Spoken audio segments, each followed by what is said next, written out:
Hello, my name is Philippe Girin, a professor in the history department at McNeese State University. And I'm Rachel Zachary. I'm from the political science department at McNeese. Welcome to Your Grandma Rocks, where we explore the lives of famous women in history. Welcome and bienvenue à nos amis francophones. Vous écoutez la radio de l'Université McNeese. On the program today, Music and History, as we retrace the life of a remarkable woman. She was a journalist, an activist, a feminist. And a Playboy bunny. Her name was Gloria Steinem. Along the way, we will sample classic American songs from the 60s and early 70s, the peak of Steinem's career. In keeping with today's theme, we selected songs with strong female leads who were the voice of the feminist movement. Except for our first song, which is typical of the more traditional vision of womanhood that was prevalent before the rise of Gloria Steinem. Here is Stand By Your Man by Tammy Wynette.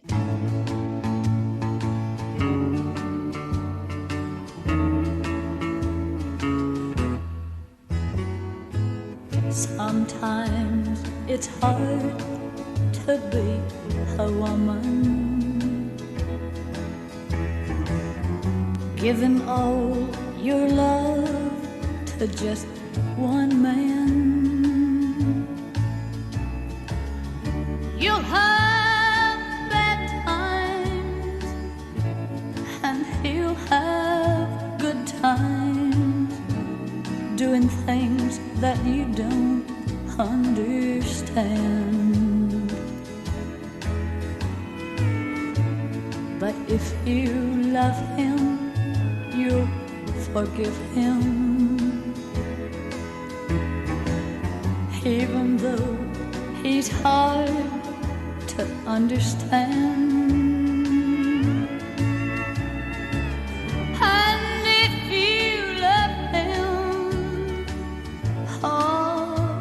Proud of him, 'cause after all, he's just a man.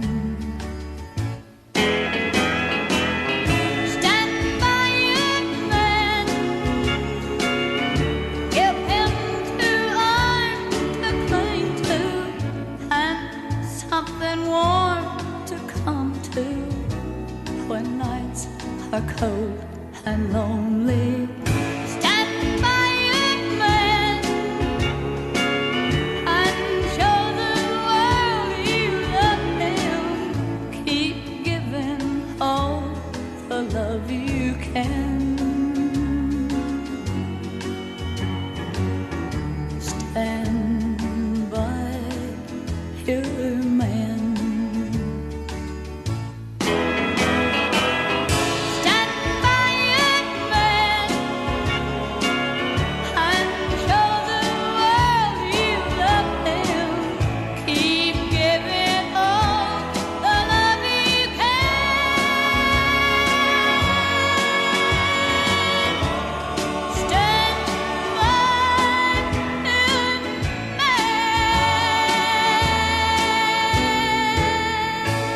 Bonjour and welcome back to Your Grandma Rocks. Je m'appelle Philippe Girin. And I'm Rachel Zachary. We just listened to Stand By Your Man by Tammy Wynette from 1968. Today we're exploring the life of the feminist icon, Gloria Steinem. Before we get to the 1960s, let's backtrack a bit to Steinem's youth. She was born in 1934 in Toledo, Ohio. Let's just say that her childhood was not an easy one. Her dad was a traveling antique salesman, so the family was often on the road and lived out of a trailer. The dad didn't make much money either. And these were the good years. Yes. Gloria Steinem's mom then had nervous breakdown and began suffering from delusional fantasies. She spent occasional stays in an insane asylum, and she could even turn violent. After a few years, her husband gave up and left for California, leaving the young Gloria to deal with her mother on her own. She was just 10 at the time. Wow, just 10 years old and in charge of a very sick mother, all with no money. That seems to be a running theme on the show. Many of the women we profiled had terrible childhoods. Somehow those hardships toughened them up, and they came out of that ordeal stronger and more determined. Are you saying that the best way to succeed in life is to be abused as a child? Oh no, I just found it interesting how many successful women had to overcome terrible odds. But I'm definitely not encouraging child abuse. I'm sure that for every woman who succeeded despite a traumatic childhood, there were 100 whose lives were ruined by childhood trauma and who never amounted to much.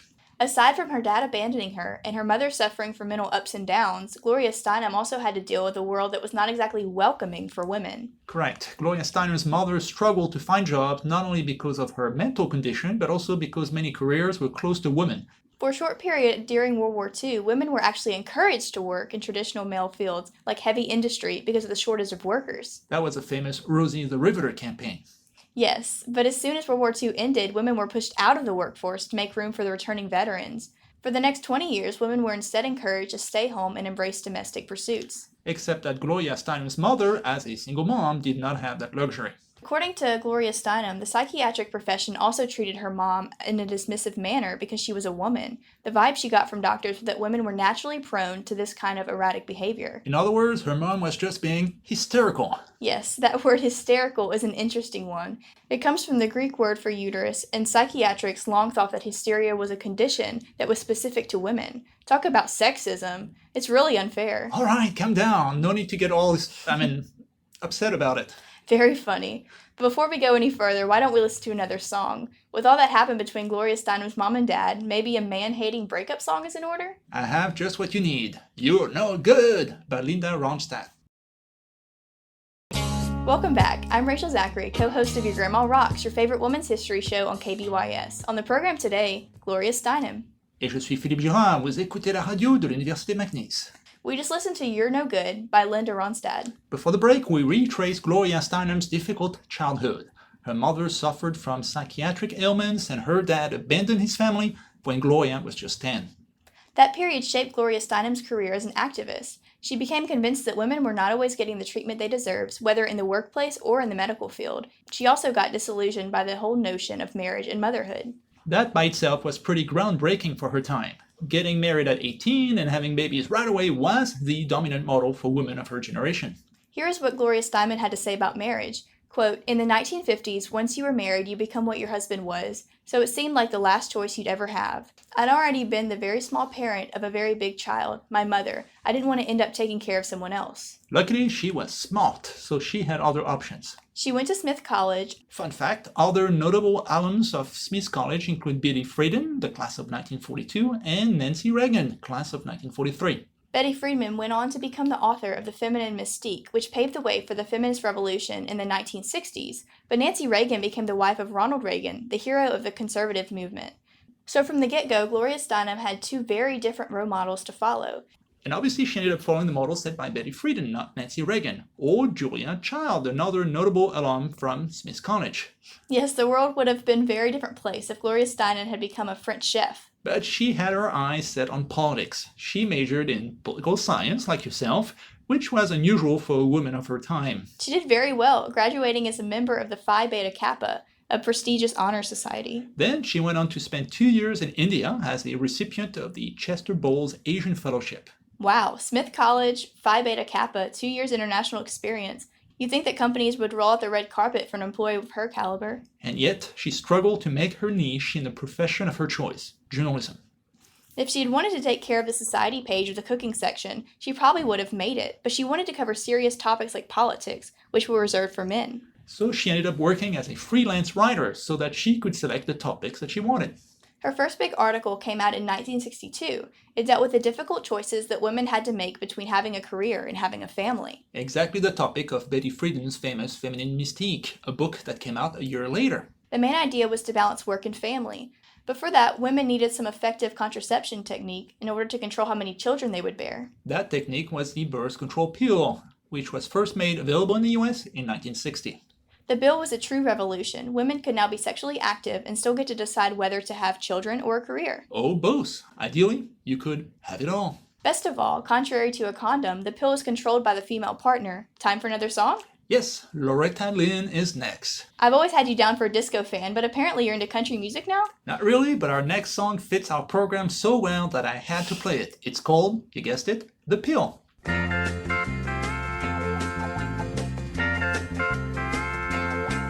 You wine me and dine me when I was your girl. Promised if I'd be your wife, you'd show me the world. But all I've seen of this old world is a bed and a doctor bill. I'm tearing down in your brooder house, 'cause now I've got the pill. All these years I've stayed at home while you had all your fun. And every year that's gone by, another baby's come. There's gonna be some changes made right here on Nursery Hill. You set this chicken your last time, 'cause now I've got the pill. This old maternity dress I've got is going in the garbage. The clothes I'm wearing from now on won't take up so much yardage. Mini skirts, hot pants, and a few little fancy frills. Yeah, I'm making up for all those years since I've got the pill.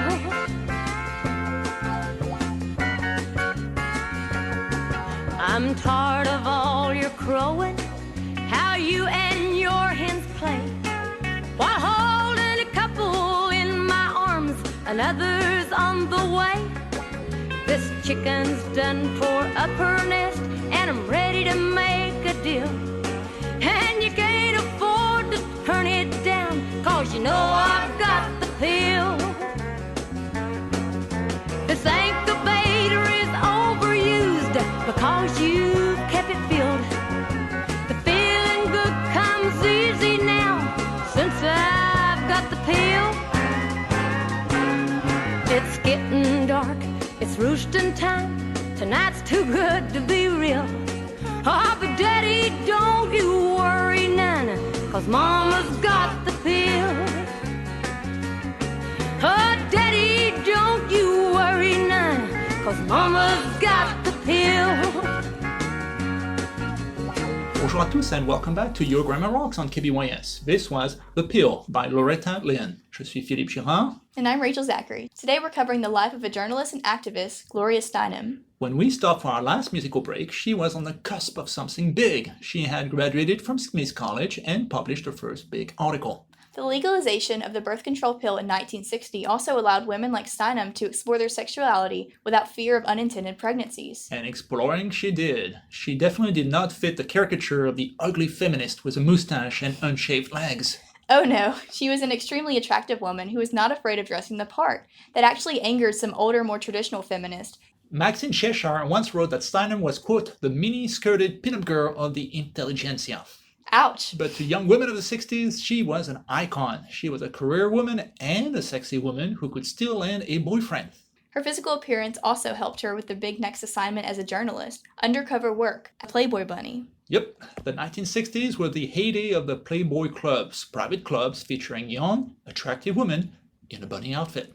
If you're interested in the topic, A Bunny's Tale retraces Gloria Steinem's stint as a Playboy bunny. I would also recommend the Amazon series American Playboy about Hugh Hefner, which has one episode on the Playboy clubs.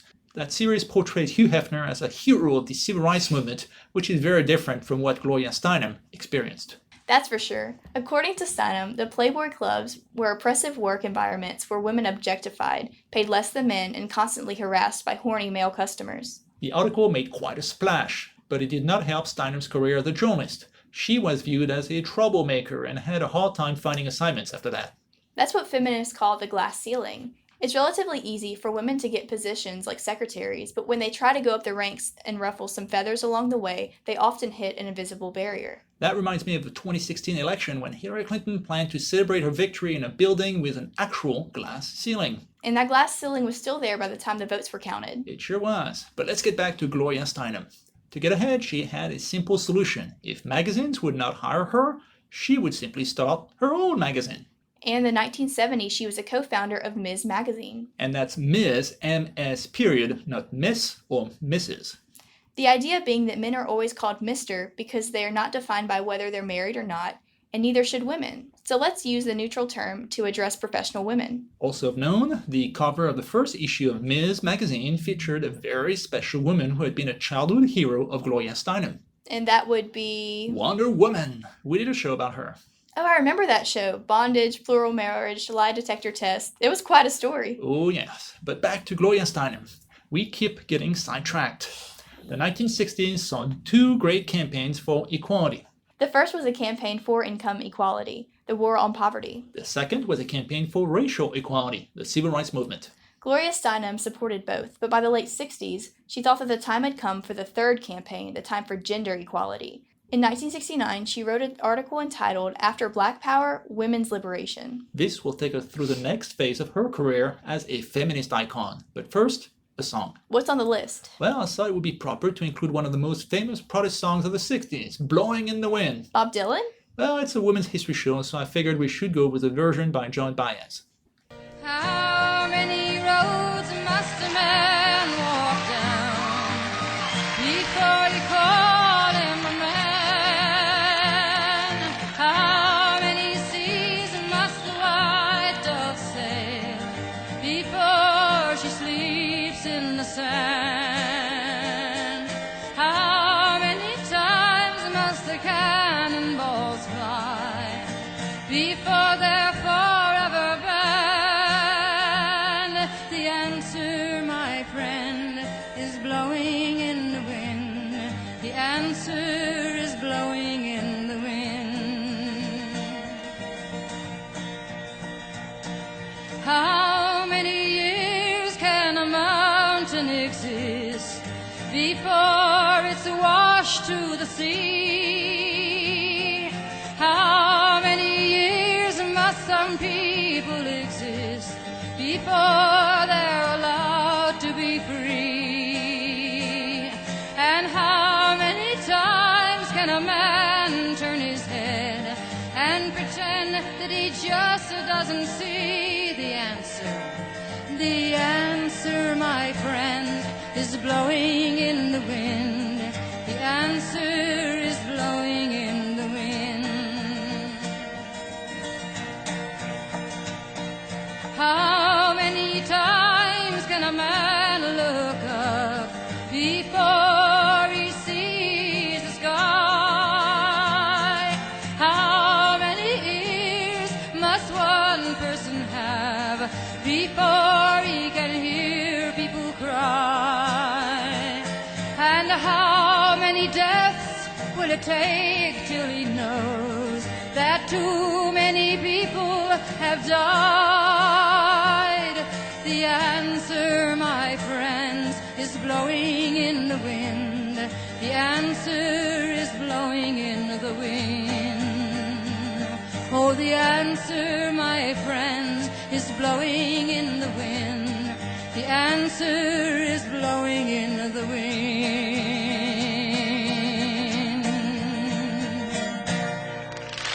That was Bob Dylan's Blowin' in the Wind, interpreted by Joan Baez. You're listening to Your Grandma Rocks in KBYS. I'm Rachel Zachary. Et je suis Philippe Girard. Today we are retracing the life of Gloria Steinem. By the early 1970s, she had achieved national fame as a path-breaking journalist willing to tackle controversial topics. Then she decided to take a more proactive role as a political activist. The early 70s were the heyday of the feminist movement, and as a leading figure of that movement, she was firing on all cylinders. Objective number one was allowing women to regain control of their reproductive organs. She was covering a story on abortion for New York Magazine when she had what she called a big click. She thought that she should speak out on the issue rather than just report on it. Abortions were illegal in the U.S. at this time, but women routinely had them anyway, either illegally or overseas. Steinem herself had had an abortion in London at age 22. She had remained silent about it for years, but in the 70s she decided it was time to come out. She didn't see abortion as a morally fraught decision, but rather a personal decision by a woman who wanted to take responsibility for her own life. The only reason abortion was illegal, she thought, was patriarchal power. She liked to say, "Honey, if men could get pregnant, abortion would be a sacrament." By going public about her abortion, she and other activists were essentially daring authorities to sue them in court. Similar legal challenges eventually led to the Supreme Court decision Roe v. Wade, which legalized first trimester abortions in 1973. The legalization of the pill and abortion set the stage for sexual revolution in the 1970s, but Steinem was ambivalent about some aspects of the revolution, especially pornography. Here comes Hugh Hefner again. Steinem saw nothing wrong with what she called erotica, but she thought that hardcore pornography treated women subjects as chunks of meat. For more on the topic, you should check out the show on the porn star Linda Lovelace. Speaking of chunks of meat, Steinem also aimed some of her fire at the Miss America contests and how it objectified women. She also launched campaigns against domestic violence and genital mutilation. and she joined the fight for the Equal Rights Amendment, an amendment to the US Constitution that would have banned all forms of discrimination based on sex. The ERA had been a feminist objective for a century, but it really picked up the steam in the early 1970s. The amendment was ratified by Congress and by many states, coming very close to full ratification, until Phyllis Schlafly launched a campaign against it. Wait, a woman led the fight against gender equality? Strangely enough, yes. The way Schlafly saw it, the law sometimes discriminates against women, but it also gives women special privileges, like alimony, child support, and an exemption from the draft. If the Constitution mandated equality, the women should be sent to Vietnam too. That clever argument struck a chord, and eventually the ERA fell just a few states short of ratification. The 1970s were a mixed bag for feminists generally. They achieved many victories in the workplace and in the law, but they also experienced a backlash. You mean their enemies lampooned them as bull-busting, baby-killing man-haters? Exactly. Well, that's a perfect segue for our next musical break. Let's listen to some Sinatra. Wait, I never pegged Frank Sinatra as an ardent feminist. He wasn't, but we'll listen to his daughter, Nancy Sinatra.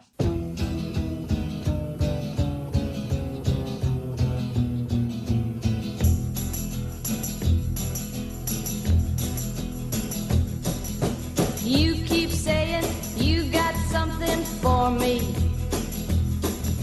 something you call love, but confess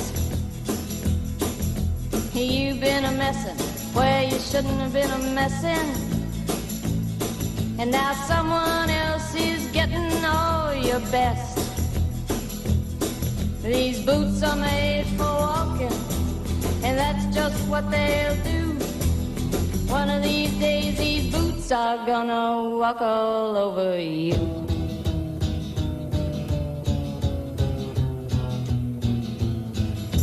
Yeah.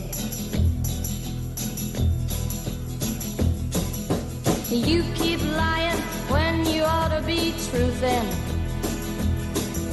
and you keep losing when you ought to not bet.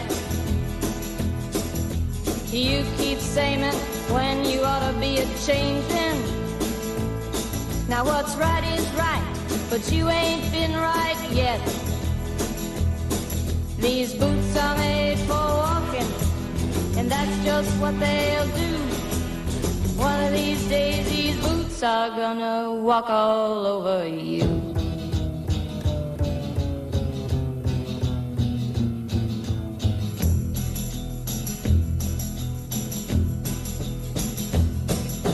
You keep playing where you shouldn't be playing, and you keep thinking that you'll never get burned. Ha!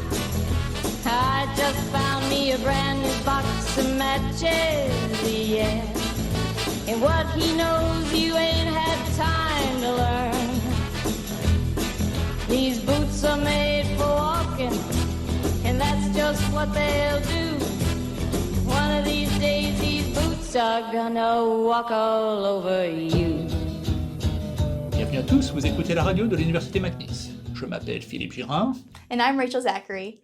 This was These Boots Were Made for Walkin' by Nancy Sinatra. You're listening to Your Grandma Rocks on KBYS, a show about remarkable women from centuries past. Today we retrace the life of Gloria Steinem all the way from her childhood in the 1930s to her journalist career in the 1960s, and then to her successes and setbacks as a feminist activist in the 70s. Her life symbolized the feminist movement in many ways. Yes, like her, feminists achieved many victories in the 70s, but only partial ones.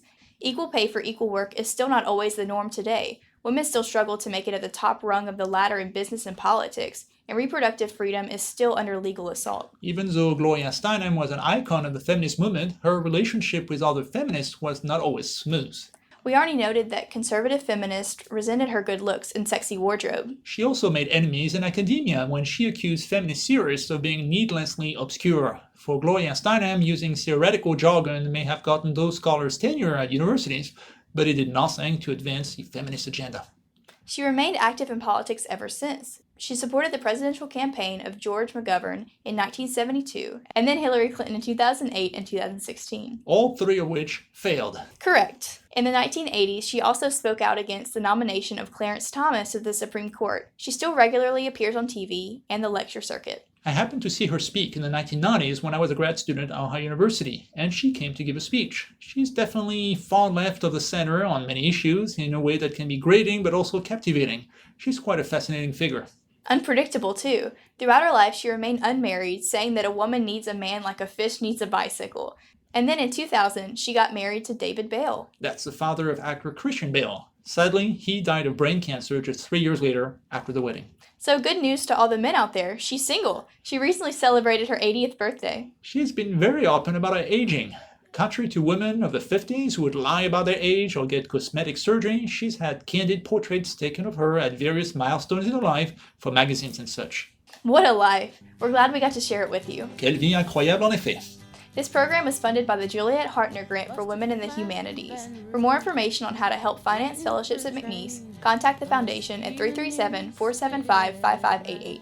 I wanted to give out a special shout out to Jamie McNeil, who helped me select many of the songs on today's program. She's a big fan of Bobby McGee, so we'll close with Janis Joplin. I pulled my harpoon out of my dirty red bandana. I was playing soft while Bobby sang the blues. Windshield wipers slapping time. I was holding Bobby's hand in mine. We sang every song that Javi knew. Freedom is just another word for nothing left to lose. Nothing, I mean nothing, honey, if it ain't free. Yeah, feeling good was easy, love, when he sang the blues.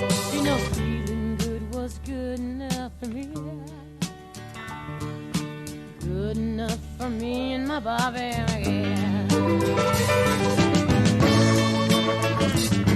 From the Kentucky coal mine to the California sun, hey, Bobby shared the secrets of my soul. Through all kinds of weather, through everything that we've done, yeah, Bobby, baby, kept me from the whole world. One day up near Salinas, Sloan, I let him slip away. He's looking for that home, and I hope he finds it. But I trade all of my tomorrows for one single yesterday, to be holding Bobby's body next to mine. Freedom is just another word for nothing left to lose. Nothing, that's all that Bobby left me. But if feeling good was easy, loud when he sang the blues, hey, feeling good was good enough for me. Good enough for me and my Bobby, yeah. La da da, la da da da, la da da, la da da da, la da da, la da Bobby, yeah. La da da da da, la da da da da, la.